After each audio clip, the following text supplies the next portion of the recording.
ready to go?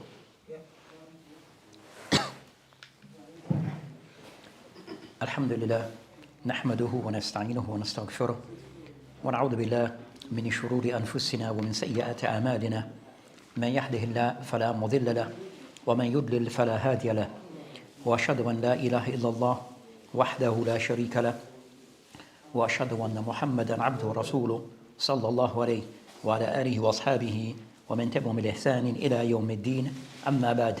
So tonight inshallah ta'ala we'll be continue discussing the book Al-Mulaqis Al-Fiqhi by Shaykh Salih Fawzan Hafidullah ta'ala.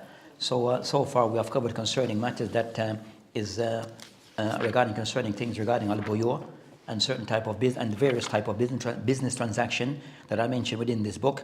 And now we'll be continuing discussing concerning the next set of matters or ahkam relating to al-fara'id. So discussing concerning al-mawarid as it is mentioned here. But before this he mentioned regarding fi tasaddufat al-marid maliyah. So before going and discussing in specific regarding ahkam of mirath, matters regarding inheritance, you'll have some discussion regarding of those things that are allowed or not allowed by way from a person who is said to be ill. Aywa. Bismillahi wassalatu wassalam ala rasulillahi qala al-mu'allif hafidhahullah, chapter number 1, page number 220. Disposal of one's property during sickness.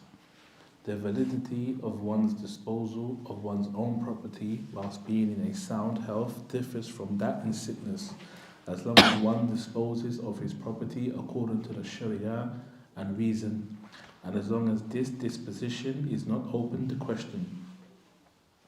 It is worth mentioning that giving charity in sound health is much better and more rewardable than giving charity while being in sickness. Allah exalted be, He says, and spend in the way of Allah from what we have provided you before death approaches one of you and says, My Lord, if only you would delay me for a brief term so I could give charity and be amongst the righteous. But never will Allah delay as so when its time has come. And Allah is acquainted with what you do. Surah Al-Munafiqun, ayat number 10 and 11. So from this, what is being discussed regarding concerning that it is permissible for a person that while in the state of illness or sickness, that they are allowed to donate or to give away certain parts of their wealth. So it is something which is allowed, but there are certain guidelines and or condition that has to be met.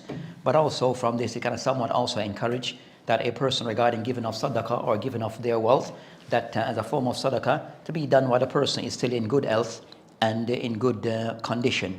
Aywa.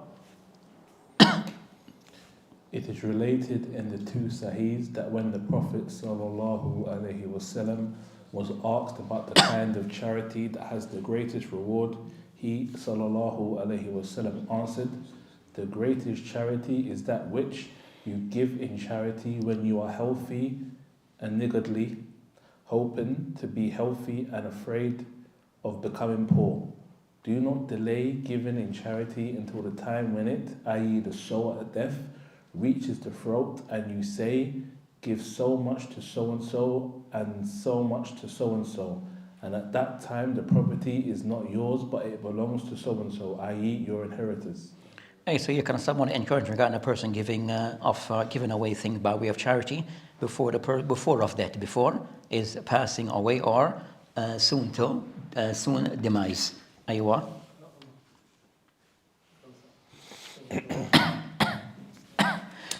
There are two types of diseases.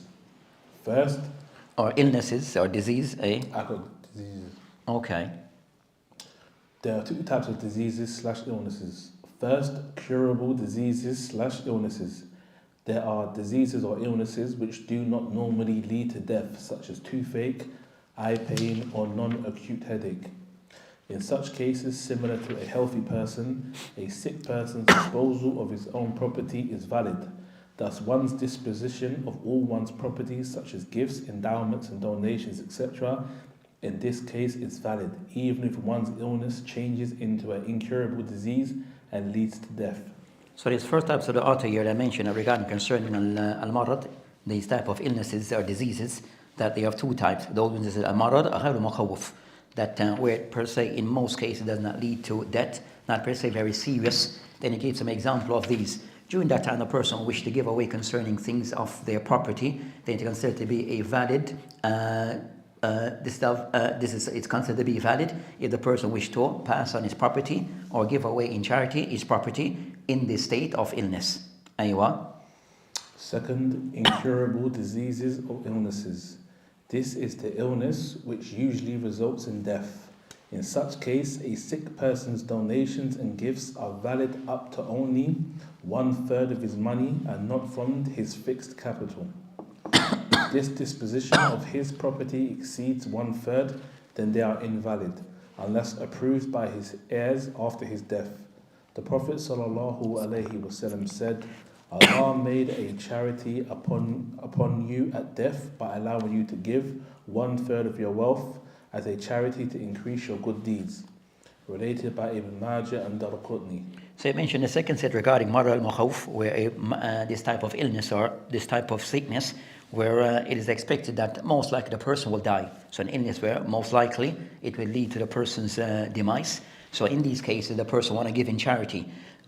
So they mentioned regarding concerning, because of those cases, the person does possess things of wealth or things of possession, then at that stage of their life where they're close to death, as is referred to as, then that person wealth is expected to be transferred to his inheritors. So is that person in that stage of his life, is he allowed to give away things in charity? They mentioned that it is allowed, but a person should not exceed 1/3. So whatever the person possesses, that whatever is given away, it should not exceed 1/3. So he can give whatever is 1/3 or less, but should not exceed 1/3 of their property. Or then I mentioned that in the author, he mentioned the hadith, when I mentioned, إِنَّ اللَّهَ تَصَدَّقَ عَلَيْكُمْ عِنْدَ وَفَاتِكُمْ بِثُلُثِ أَمْوَالِكُمْ وَزِيَادَةً في أعمالكم. They mentioned رواه Ibn Majah ودارقطني. And for this particular hadith that is mentioned here, then they mentioned the hadith إسناد ضعيف جدا. So this hadith that regarding إِنَّ اللَّهَ تَصَدَّقَ, that Allah subhanahu wa ta'ala, that this hadith that is mentioned here, it is a hadith which is very weak, a hadith that is very weak, and based upon in the isnad of this hadith, that one of the narrators was Talha ibn Omar al-Makki, that is said to be matruk. So a person who's graded as a narrator to be matruk, then it shows the hadith is very weak. So such a person, the hadith that they narrate will be considered to be very weak. So the Shaykh here mentions hadith, even though there's other hadith that are more authentic that should have been mentioned. But what is mentioned here is a narration which is daif, even though there's many other hadith that are somewhat more authentic regarding this discussion. Aywa. The aforementioned hadith and those with similar meanings indicate that a sick person's disposal of his money upon his death should not exceed 1/3 of his wealth. This is the opinion adopted by the majority of the scholars. This is because a person suffering from an incurable disease is likely to die, and any disposition of his fixed capital will harm his inheritors. Therefore, his gifts are limited to 1/3 only, the same as the will. Aywa. Similar to incurable diseases are dangerous circumstances, such as being in a country where there is epidemic in the battlefield or while traveling on rough seas in a storm. In such cases, disposing of more than 1/3 of the entire property is invalid unless approved by the inheritors after his death. Likewise, if a person is in such conditions, donates to a legal heir who is entitled to be a prescribed share under any of such circumstances, then his disposition is invalid unless approved by his inheritors. This is in the case he dies in these circumstances. Yet if a person recovers from such a serious disease, then all his gifts are considered valid due to the absence of the impedimentary cause. The rulings on a healthy person are the same as those pertaining to the person having a chronic disease, but not confining him to bed. The donations given by such a person from his money, not only 1/3, is valid. That is because this chronic disease does not normally lead to death, so it is the same as the case of old age. Nevertheless, if this chronic disease forces a person to stay in bed, then his case is the same as the one afflicted with an incurable disease. Thus, he cannot bequeath more than 1/3 of his property, and he is not to bequeath to anyone of the legal heirs except when their heirs approve of that. This is because a bedridden person is likely to die. Okay, so I mentioned that in all cases where a person is not allowed regarding to give in charity or to give away a certain amount of his wealth. So I mentioned certain others who fall into this category. So you have others that may fall into this category, even though they're not per se in a debt-related case, but their circumstances are very similar. Aywa.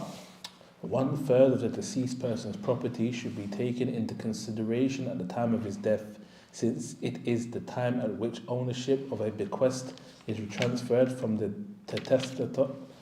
testator of his heirs to the legatee. Thus, at this time, bequests and donations are to be fulfilled from 1/3 of the property.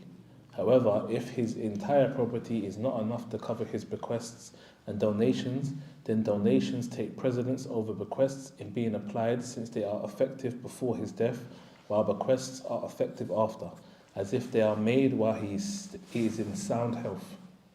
Faqihs, may Allah have mercy on them, state that the bequests are different from the current dispositions, such as gifts, endowments and donations, etc., in 4 things. So you have a discussion regarding concern what I refer to as wasiyah and also atiyah, where what's the difference between both? So what's the difference between what is referred to as wasiyah? So he'll mention regarding some of these differences that occur between atiyah, the person giving something away in charity or giving away something as a form of gift, and wasiyah, where general concern wasiyah, that the person giving something to be given to someone after his death, after his demise. Aywa. Firstly, there is no difference between the firstly mentioned legatees and those mentioned later in the bequest, because all of the bequeathed property is to be disposed of after the testator's death, all at once. On the contrary, the current dispositions are implemented one after another according to their order. Some of the words they've been using somewhat strange, the words I said sometimes, but I want to say this is wasiyah. So wasiyah is would be the next discussion regarding. So the bab of wasiyah, that a person that have bequeathed a certain amount, bequeathed certain things to be given to pass on to others after his death. That's wasiyah. Now, atiyah is a person that at any point can say, I give you something as a gift. So the person said, I give you, he's still alive, he's alive normally, and he said, no, I give you this as a gift. This is atiyah. So it's just gifts being given, and wasiyah while a person is still alive. As for wasiyah, is something a person bequeathed to be given after his demise, after he has passed away. So that's the difference between atiyah and wasiyah. So he mentioned that annahu yasawwi concern, as I mentioned regarding some of the slight differences regarding both, regarding concerning a wasiyah. If there's a list of things to be done, so some, as for, it doesn't matter about the order, who come first and who's second in order. So in wasiyah, everyone is given what has been bequeathed to them. Now, as for atiyah, then if there's any differences, then each will be given first according to the order. First come, first is given before those who come are mentioned later on. So that's concerning with atiyah. So again, according to the order and the sequence that that have been mentioned. Aywa. Secondly, one cannot cancel one's current dispositions after they have already been given, while one has the right to nullify the bequests or revoke it at any time, since it is applicable only after one's death. So as we mentioned before regarding atiyah, is that atiyah regarding concerning a hiba, which is like a form of gift. So regarding concerning, as we mentioned with gift, if a person concerned give someone something as a gift, we said that no, you're not allowed to take it back. I'll mention that except in we said one circumstance, we recall. Regarding concerning the parents or the father. So generally the person give something as a gift, then he's not allowed to take it back. So that's concerning. So that's of the difference between, as for wasiyah, then a person with a gift, you can't come back on it, cannot take it back. As for wasiyah, then a person can change your mind and take back that thing that is expected to be bequeathed for someone. Aywa. Thirdly, current dispositions are effective before the death of the donor, whilst bequests are effective after. In other words, current dispositions are normally implemented whenever they exist. As for a bequest, it is a transfer of ownership which comes into operation after the testator's death. Therefore, it is not effective before his death. Hey, so one is given while the person is still alive or sitting out, that immediate or as soon as possible. Atiyah is carried out as soon as possible. As for wasiyah, then that's normally after the person has passed away. It then is carried out, fulfilled, after the person has passed away. Aywa. Fourthly, So with atiyah, you don't have to wait for the person to die. With the gift, you don't have to wait until a person dies. If you bequeath a person to be given this thing, then it is given immediately or as soon as one is able, without per se waiting for the person to die. As for wasiyah, then you have to, nothing can be done until after the person have died. Fourthly, the transfer of ownership of current dispositions is at the time of accepting them, even before the death of the donor. Conversely, the time at which ownership of a bequest is transferred from the testator to the legatee is the death of the testator, since it is a transfer of ownership which comes into operation after the testator's death. So it must not be taken before its due time. Hey, so we'll see what atiyah, that again concerning atiyah, that even it can be, the person can take possession of this, or the person who's given that item, take possession, doesn't have to wait until a person demise for him to take possession or possession of that thing. As for wasiyah, you cannot take possession of anything until after the person's death. So wasiyah general, so the line between both with atiyah is being concerned that with wasiyah, nothing can occur until after the person's death. Atiyah, it can occur before, while the person is still alive. It is not dependent upon the person's death. It's not dependent upon the person's death. As for wasiyah, nothing can happen until after the person have died. So if we say, for example, a person bequests certain thing, a house or something to be given to a particular person. Now, as a wasiyah, you cannot receive that house or that thing until after the person have died. It could take maybe 10 years, 15 years, but you cannot take possession or be given that thing until after the person's demise. If it's an atiyah or hiba, he said, I give you that house tomorrow, then you can take possession tomorrow. You don't have to wait until a person's death. And with wasiyah, the owner of the house still has the right to take it back before they die. With wasiyah, you can take it back before his death. So you can say, I give you this out as a wasiyah. You can take possession after my death. He's still there waiting, so next week he decides to change his mind. Then he can do so. Is that what we now modern day call trusts? No, it's just a bit sometimes different. Trust. Because sometimes a person puts their house and property in a trust. I'll Is it? read an article because if you quote unquote inherit a property that my father used to own, there's this big inheritance tax 40% of the government take. So people who have possessions, they put that possession in the trust. But while they're still alive, the person that they put that trust in their name. Yeah, the trustee. The trustee, he can take ownership while I'm alive. No, it's a different thing. That's a different matter. Okay. Yeah, that's a different matter. So. Yes. Question.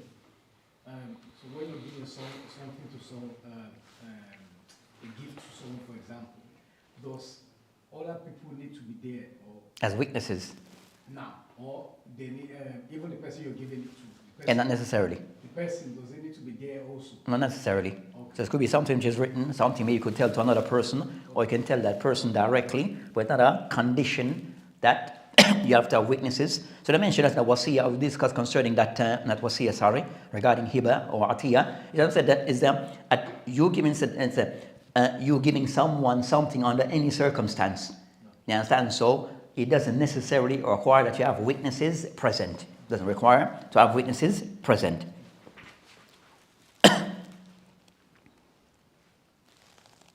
Aywa. Go to the next chapter. Because what time is Salat? 7:30? It's not 7:30. It's 8 o'clock, I think in 7:30. Okay, we'll start on the next chapter, inshallah. So what I'm discussing is concerning about the bab of mawarith, or that I mentioned al-mawarith, or fara'id, that is one of those babs concerning that you said that which have different things attached to it. So of those things concerned, look at the person concerning making that distinction regarding what is said to be wasiyah and hiba, to make those things that it is clear regarding the difference between both. That also discussed concerning wasaya. So now it's going to go more in detail what he kind of somewhat hinted at just now regarding wasiyah, regarding wasaya. What are the rules and guidelines pertaining to this? So you find that because of these matters sometimes can bring about concern, that bring about a lot of concerns, that dispute between loved ones. So Islam, somewhat they mentioned concerning the bab of, or we discussed concerning the bab of farahid that is discussed, is of that chapter. You find most of the things that are discussed, there's an ijma between the ulama, and least, so you find most of the stuff are discussed is somewhat they are agreed upon. Also you find that differences are very few, as those matters are somewhat very clear, because you find that at times you might find a lot of dispute occur between concerning family members and loved ones in the bab regarding when a person die, how to split and divide the inheritance. So Islam somewhat is very clear on this matter by way of the text itself. So the text is very explicit, very clear regarding how those things to be proportioned, so as to remove all that unnecessary differences. Aywa. So this is the part of the preparation regarding the person close to death, what I think that is allowed to give away to others, and how it might interfere regarding the inheritors. Aywa. Bismillah wa salatu wa salam ala Rasulillahi qala la'allif hafidahullah. Chapter number 2, page 225, wills. A will, according to the faqih's definition, is a legal declaration of how a person wishes his possessions to be disposed of after his death. In other words, it is an action in which one donates one's property to be given after one's death. The will is legislated according to the Quran, the Sunnah, and consensus. So they mentioned that he started by mentioning concerning al-wasiyah, which is a will concerning Islam al-fuqaha, al-amru tasarruf ba'd al-maut, concerning how to distribute the person's property after his death. How things to be distributed after one's death. Aywa. Allah exalted be He says, prescribed for you when death approaches any of you, if he leaves wealth, is that he should make a bequest for the parents and their relatives according to what is acceptable, a duty upon the righteous. Surah Baqarah, ayah 180. Aywa. And he also says, after any bequest he may have made or debt. So they mentioned that in the ayah 11. They mentioned that كتب عليكم إذا أحدثكم الموت إن ترك خير. So what is khair? That if you leave behind things of khair. So concern, leave behind things of your possessions. So khair in the sense concern the person of anything of value, and it is left behind. That is what is intended by in tarakh al khair. If he leaves away things of goodness, which is this aywa, things of benefit.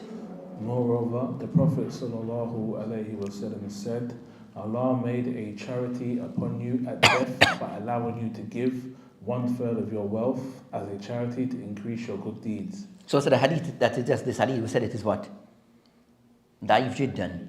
So this hadith is da'if jiddan. Said even though you have other hadith that can replace this, but this hadith it is mentioned. Of the thing that sometimes that may occur in the books of the fuqaha, or you find that books are muqtasar. In particular, we mentioned here books of fiqh. If the book which is a muqtasar, so there's an original book, and someone which now to condense or to summarize that book. In summarizing, you might find that at times in the original book, what the person summarized, you might find certain things that the person may be doing the summary may not per se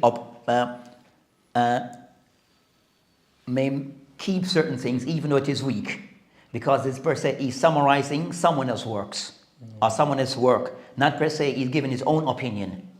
So at times you might find that in these books where in summary the person might mention things that may be said to be hadith weak or opinions that are weak based upon the idea that they're just trying to make a summary, condense something that was already done, something of a work of someone else, not per se their own personal work.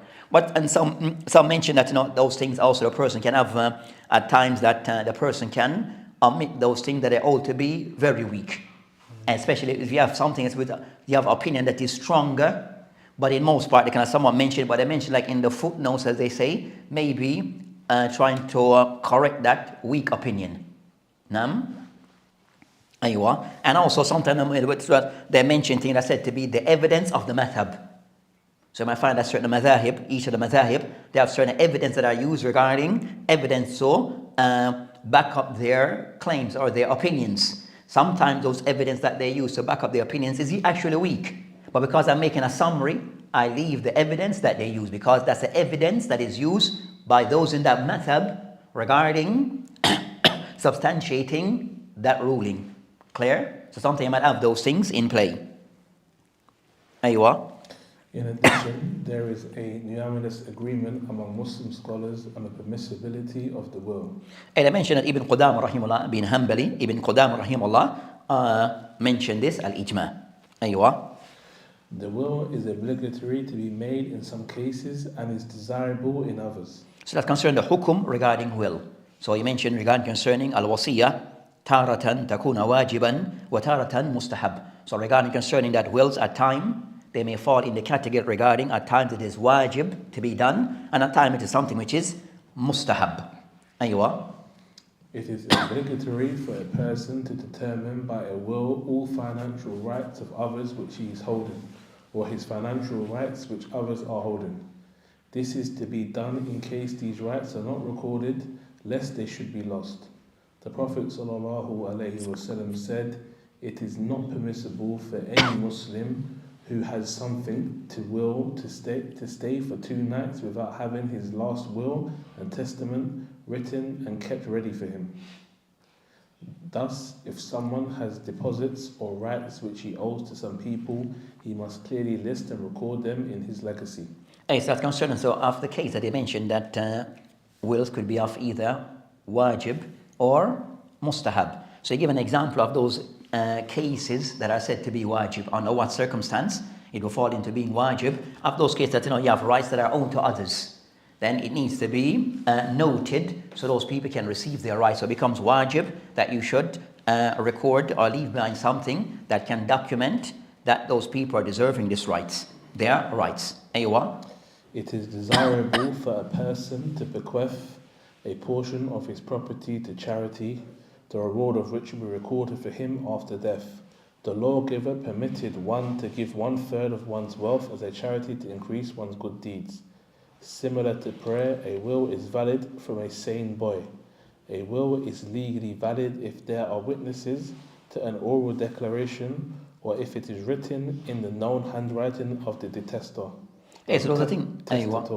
So the other points he mentioned regarding concerning a case or circumstance where it is mustahab to be done. So I mentioned regarding concern that in other cases something which is a mustahab preferred to be done. It is something which is preferred to be done. And even a young boy that is said to be aqil, that if he was to make a will, then it is considered to be valid. So even though he's below the age of maturity, but if he has things of possession and he wishes to make a will, then also it is something which is allowed. So they mentioned that a child or a youngster that is mumayyiz, that or aqil, mutamayyiz above, then their will is considered to be valid. Their will is considered to be valid. They mentioned that la yashtarit regarding wasiya al-bulugh. So it's not conditional for a wasiya will to be valid. The person has to be above the age of puberty. So the person below, it still also counts. It still also counts as a valid wasiya.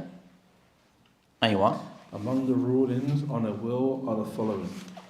The testator is permissible to bequeath up to maximum of 1/3 of his property.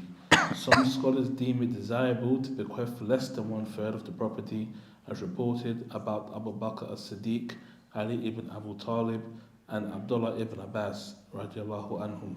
So they mentioned regarding concerning that of the ulama, they mentioned that that a discussion between ulama is a person allowed to give not to exceed a third. So a person is not allowed to exceed a third. So a third or less is what a person is allowed to give. And then you have others that they mention Abu Bakr, Ali ibn Abi Talib, and also Abdullah ibn Abbas, and they can somewhat more in line regarding the person can give that they mention al-khums, which is 1/5. They are more for 1/5. So you have those who mentioned a third or less, a fourth or less, or 1/5 or less. So you have those three aqwal regarding how much is the most. Those who mention a third, and that's what the hadith is more in line with the third. Then for the aqwal of the salaf, who can somewhat more inclined towards a fifth or a fourth, a fifth or of a fourth. Some mention is best in line with the ayah regarding a fifth, to give, not to exceed a fifth. Aywa. Abu Bakr Siddiq, may Allah be pleased with him, said, I bequeathed the amount which Allah has determined for himself. The amount indicated in this phrase is that mentioned in the Quranic verse, and know that anything you obtain of war booty, then indeed for Allah is 1/5 of it. Surah Al-Anfal, ayat 14. So that's what Abu Bakr can somewhat use ayah as a form concern that's the amount regarding فَإِنَّ لِلَّهِ خُمْسَ, that regarding خُمْسَهُ, that a fifth. So it can somewhat more in line regarding, it should be in line with that ayah that concerns Abu Bakr as-Siddiq. Aywa, the dimensions. Moreover, Ali ibn Abu Talib radiallahu anhu said, indeed to bequeath 1/5 of the property is preferred for me to bequeath a quarter. Ibn Abbas radiallahu anhu said, it would be better for people to lower the value of the bequest from 1/3 to a quarter of the property. For the Prophet sallallahu alaihi wasallam said, 1/3 yet, even 1/3 is too much. Aywa. It is impermissible for a testator to bequeath. So they're saying that for a person to exceed a third is haram. So the person should not exceed a third. To do so, then a person falls in that which is haram. Aywa. It is impermissible for a testator to bequeath more than 1/3 of his estate if he has legal heirs, unless approved by them, since it is their right. However, if they authorize this access, then his bequest is considered valid. Moreover, their authorization is to be valued after the testator's death. As I mentioned, so you have an exception regarding the person was to give above a third. Then they mention that it's considered to be valid under what circumstance? Permission from the inheritors. For the inheritors, I have to give permission. So they have to kind of somewhat to the inheritors. So after agree that yes, we can somewhat agree with this and give consent to this, then it can be executed. So it can be executed with the agreement of the inheritors. Aywa. It is legally invalid to bequeath an extra portion to a legal heir. For the Prophet ﷺ said, no bequest must be made to an heir. Related by Ahmed, Abu Dawood and At-Tirmidhi, and later deemed it Hasan. There are other narrations similar to this hadith, but with slight change in wording. Shaykh Taqiyuddin said, there is a uniform agreement of this hadith. Imam al-Shafi'i stated that the aforementioned hadith is mutawatir, continuously recurrent hadith. And he said, there is a unanimous agreement among the scholars specialized in issuing legal rulings and the scholars of military expedition of the Prophet ﷺ from Quraysh and others that the Prophet ﷺ said this hadith in the year of the conquest of Mecca. Moreover, they report this hadith on the authority of those they met from among the people of knowledge. Thus, any bequest made in favour of any legal heir already entitled to a prescribed share is invalid unless approved by other legal heirs, since it is their right. Consequently, a testator may bequeath an extra portion to a legal heir or dispose of a portion exceeding 1/3 to a non-legal heir if other legal heirs consent to the bequest, provided the permission is made while the testator is on the deathbed or after his death.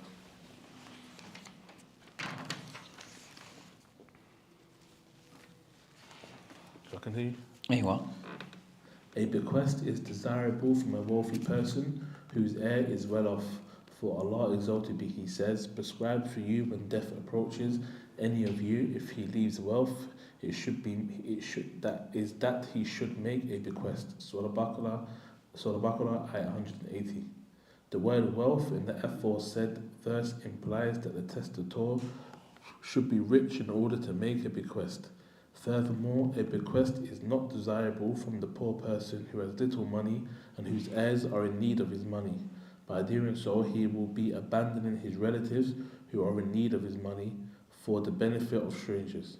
The Prophet ﷺ said, Sa'ad ibn Abu Waqqas, you would better leave your inheritors wealthy rather than leaving them poor, begging others. But I mentioned this is al-wasiyya regarding concerning is more so, it's mustahab for the person who already have abundance or have a lot of wealth. So if the person who can somewhat is already poor, there's no need for him to give a portion of his wealth to others. So it's more for the person who have a lot of wealth. As for the person who have little wealth, then there's no need for him to make this type of request to others. Aywa. Imam Ch.1 said, no money has a greater reward than the money left by a man to his children to suffice them from begging others. Ali ibn Abu Talib said to a man, you have left only little property, so let it go to your heirs. Moreover, many of the Prophet's companions did not make bequests. Aywa. It is prohibited for a testator to make a bequest with the intention of harming and annoying his inheritors, for by doing this, he will be committing a sin. Allah exalted be He said, as long as there is no detriment caused. Surah An-Nisa, ayah 12. A similar meaning is implied in the following hadith, in which the Prophet ﷺ said, it could happen that a man spends 60 years in obedience to Allah, and when he is on his deathbed, he may cause harm to his heirs in his will, so the hellfire becomes inevitable to him. That hadith that I mentioned here regarding because in rajul la ya'mal, so I mentioned the hadith in the mentioned in rajul la ya'mal aw imra. So it also a woman. So the hadith also mentioned a man, and also the narration mentioned and also a woman bita'ati la 60 sana. So it mentioned regarding as for this hadith though, there's some discussion regarding the hadith. So the hadith though is considered to be da'if. Of those who da'af al-hadith, Sheikh Albani and also Al-Harnaut, they mentioned fihi Isharah ibn Hawshab, who said to be da'if. So the hadith here, this particular hadith is da'if. Aywa. Ibn Abbas, may Allah be pleased with him, said, causing harm by the will is one of the major sins. Imam Ash-Shawkani, may Allah have mercy on him, said, the Quranic verse, as long as there is no detriment caused, Surah Nisa, ayah 12, means that a testator can make a bequest if only it will not cause any kind of harm to his inheritors, such as stating owing something he, in fact, does not owe to anyone. Making a bequest with no intention but harming his inheritors, bequesting an extra portion to an heir, or bequesting more than 1/3 to a non-legal heir were not approved by the inheritors. This condition, i.e., as long as there is no detriment caused, is applied to bequests and debts which are mentioned in the aforesaid noble verse. In other words, any assignments of debts or bequests which are forbidden or made with no intention other than harming the inheritors are considered invalid and rejected, and nothing of them is to be fulfilled, either 1/3 or less. Hey.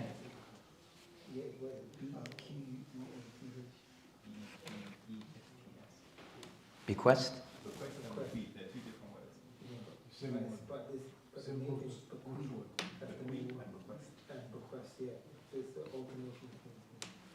So inshallah, we just stopped there inshallah and regarding this discussion.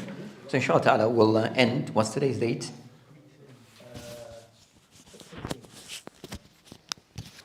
We'll pick up next week.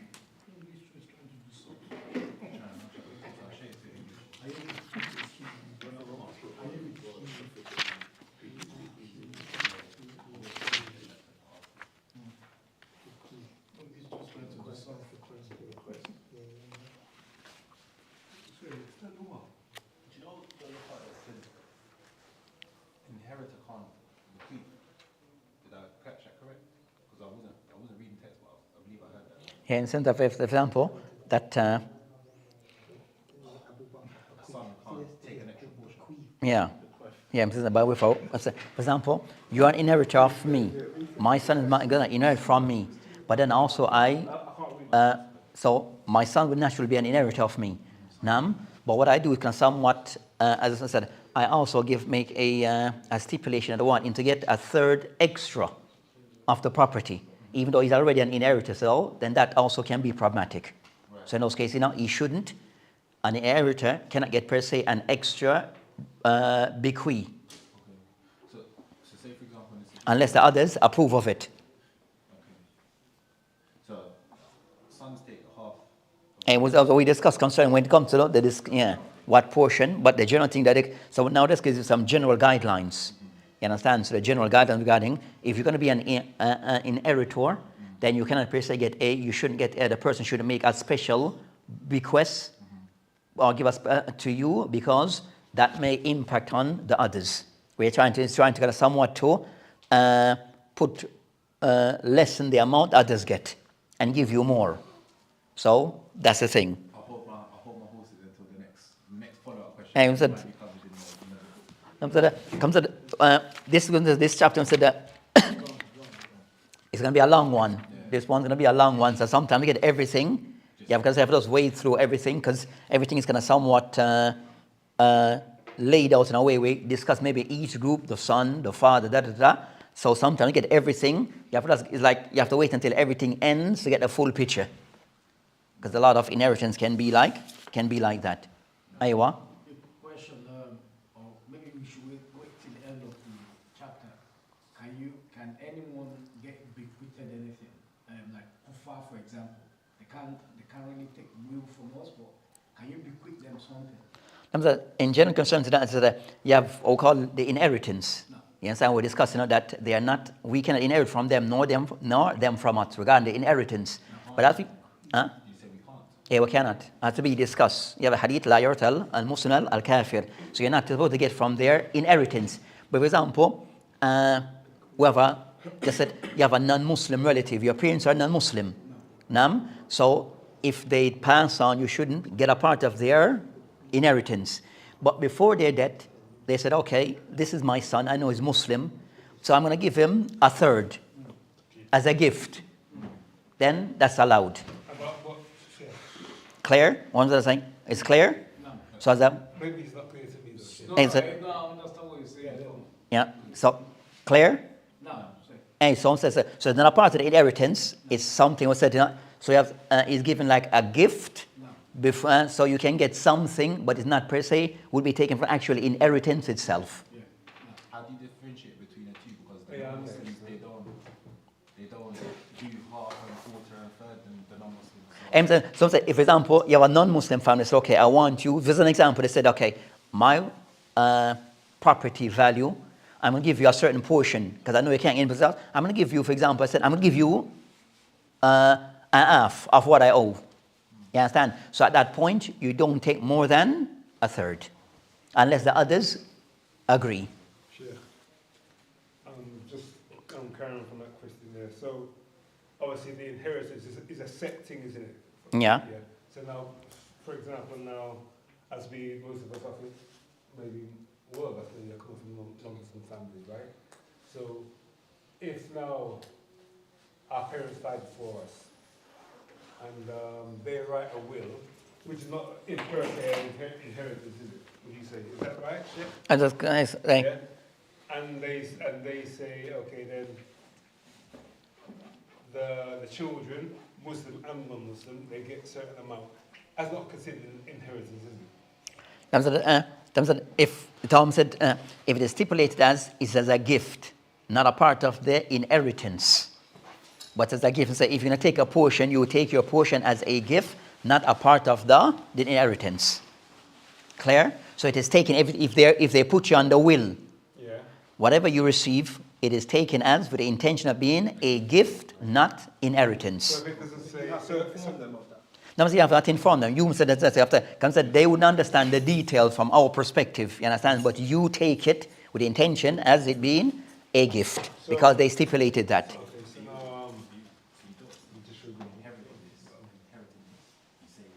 It's a gift. You see it as a gift. That's how you set the That's how you see it as a gift. Yeah, so they don't, they, But they may call it inheritance. okay, so, But you see it as but a so- gift. So, yeah, so as far as we're concerned, it's a gift. it's a gift. Yes, a gift. Huh? Come said, like in our law, regarding concerning inheritance, or to be proportion, it has already been it already been stated what each person receive. Your portion have already been decided. Now, but in their system, they don't have that detail as to each person receiving. It's depending on how what they put in their will regarding who receive what. So sometimes they can cut out someone completely.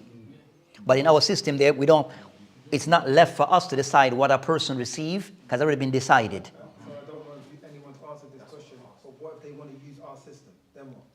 In what way? No, so because They know, for example, they become aware of our system. They Yeah. like, just like how they're aware of halal and haram. Halal meat, haram, for example. And our non-Muslim family might want to cook for us, they cook with halal. Aye. So what if they want to adopt our system In their inheritance. Yes, we said it will be recognized amongst them, but still as a Muslim, you can't inherit from them. But amongst them, they can, if they want to use, for example, they say we want to use, let's say a completely non-Muslim family. So we want to use a Muslim system to, for example, they want to use that with them. They have that free choice. But if you have a Muslim in the family, you understand, you still have to go by where you per se can directly inherit from them. Whatever you receive will still be a gift. The French have a similar system to the Islamic system. They got Set, hey. You can't exclude. It's already been divided, already been set as to what a person receives. Yes, so remove concept. Most of the time you find a lot of problems occur regarding who receive what portion amongst the infighting. You understand? So to remove that,